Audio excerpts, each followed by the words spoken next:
Okay, so 200-page update on A Feast of Crows. This 200 pages had a lot of Cersei chapters, so where else should we begin but in the midst of a Cersei chapter? So Cersei is kind of losing it right now. She is just overwhelmed, to say the least. And I wanted to talk about this one part where Cersei is talking with Arain Waters, and she says that Cersei seemed bored, or Waters seemed as bored as Cersei. And she talks about up close, his hair was more silvery than gold, and his eyes were green gray, where Prince Rhaegar's had been purple. Even so, the resemblance. She wondered if Waters would shave his beard for her. Though he was 10 years her junior, he wanted her. Cersei could see it in the way he looked. Men had been looking at her that way since her breast began to bud. Because I was so beautiful, they said, but Jaime was beautiful as well. They never looked at him that way. When she was small, she would sometimes don her brother's cloak as a lark, and she would be startled by how different men treated her when they thought she was Jaime.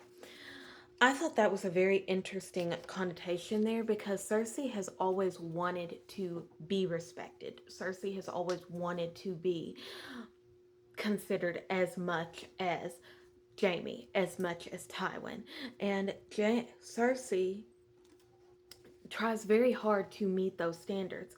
And her pretending to be a man, dressing like a man, to obtain that respect is kind of sad that she has to do that. And we see Jaime say she thinks she's Tywin Lannister with teats. But that's crazy. And that Cersei feels that way. She is always trying to do better, be stronger, be smarter. And she so often ends up kind of disappointing herself because she's never as fully ahead as she thinks she is. And then this is beforehand, but I also wanted to talk about Jaime. Jaime was in this chapters a lot as well. He is kind of scared of Cersei at this point, and we see that in this segment.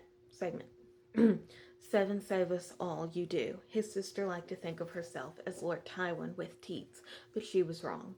Their father had been relentless and impalpable as a glacier, while Cersei was all wildfire, especially when thwarted. She'd been giddy as a maiden when she learned that Stannis had abandoned Dragonstone, certain that he had finally given up the fight and sailed away to exile. When word came from the north that he'd turned up at the wall, her fury was fearful to behold. She does not lack for wits, but she has no judgment and no patience. And that is Cersei to a T. She doesn't plan ahead. She doesn't think all the way through. She's let the sparrows in to her life. She has let everything kind of overwhelm her. She's trying to save her last two children. She is trying to become Queen Regent in Queen itself. She's working to do all these different things, but it's not working for her in a way. It's very much so working against her. And it's sad, it really is. And she doesn't understand the fact that if she took a step back and actually thought about it, she would be better off. She would be happier. And she doesn't. She doesn't consider that. These chapters are very interesting because we also see Sansa lying for Littlefinger. She is trying to overcome what she's seen happen. She saw Littlefinger push her aunt out the window, the moon door, and she covers for him when visitors come and she's like, hey, the singer did it. But she also is thinking, I am not your daughter. I am Sansa Stark, Lord Eddard's daughter, and Lady Catelyn's, the blood of Winterfell. She would not say it though, if not for Peter Baelish. She would have been Sansa who went spinning through cold blue stony death, which is true. Her aunt was planning on bye bye, and she was saved by Peter, but I don't think that was kindness. It was more strategy to gain her favor and convince her to trust him. Circling back to Cersei, I thought this line was pretty great as well. It makes a pretty candle, I grant you, Lady Olenna Tyrell, leaning on her cane between left and right, bright enough to keep us safe to sleep, I think. Old bones grow weary, and these young ones have had enough excitement. It's time for the king and queen to be put to bed.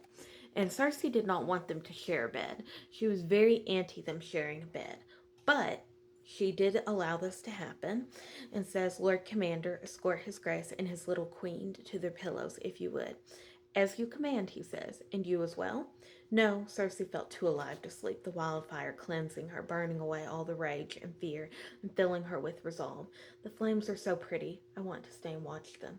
Jaime hesitated. You should not stay alone.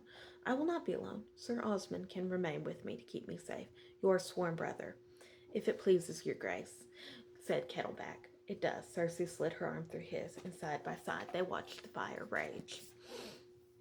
That was interesting because it keeps comparing her to Aerys Targaryen, the Mad King. She likes the wildfires. She likes the way it makes her feel. And one of my favorite parts of these 200 chapters were Asha. She calls herself the queen. She is Balon Greyjoy's last surviving child. She says, oh, I'm going to have a queen smoot, and everybody's going to get behind it. And she gains favor, she makes promises, as do all people who want to be leaders. And she kind of gets thwarted by Euron Greyjoy, which is sad because overall, not a fan of his character. Everybody is describing him poorly. Nobody seems to really respect him or give him any kind of want of him being a good guy.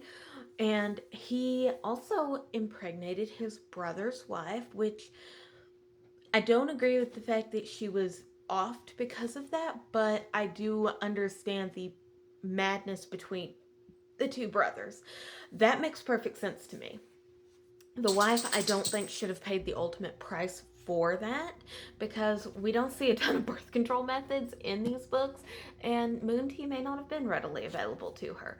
But she was bye-bye because of this pregnancy, and I'm hoping that Asha does get her crown because she does deserve it. And Euron is also known as the Crown's Eye, which I find interesting. Crow's Eye, not crown, Crow's Eye. I find that interesting because of the fact we see the three-eyed raven and crows, and sometimes people use that interchangeably. So I'm wondering if that will come to fruition on anything.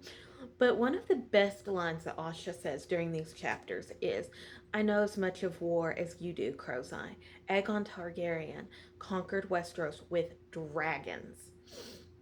And he talks about, well, and so we shall, Euron Greyjoy promised. That horn you heard, I found amongst the smoking ruins that were Valyria, where no man has dared to walk but me. You heard its call and felt its power. It is a dragon horn, bound with bands of red and gold and Valyrian steel. The dragon lords of the old sounded such horns before doom devoured them. With this horn, Iron Man, I can bind dragons to my will. And Asha laughs out loud. A horn to bind goats, maybe, but there are no more dragons. And he talks about Daenerys and her dragons, which, why everybody wants to steal her dragons? I mean, I understand man has always and probably always will want what they don't have. But him wanting to steal her dragons, I did not appreciate. I did not like that. But overall, a great 200 pages. I am very, very interested in continuing to read and grow and learn more about these characters. I am a little upset about the fact that after this book, there's only one more, and I'm hoping maybe we will see the end of the series. But there's also Fire and Blood, and I want to read A Knight of the Seven Kingdoms and all the offshoots of this series. So I want to thank George R.R. Martin for giving us one of the best series with so much in-depthness, and then gave us a beautiful show, even though it is differing greatly now from the books. I think it is a beautiful show, and I love it, and House of Dragon.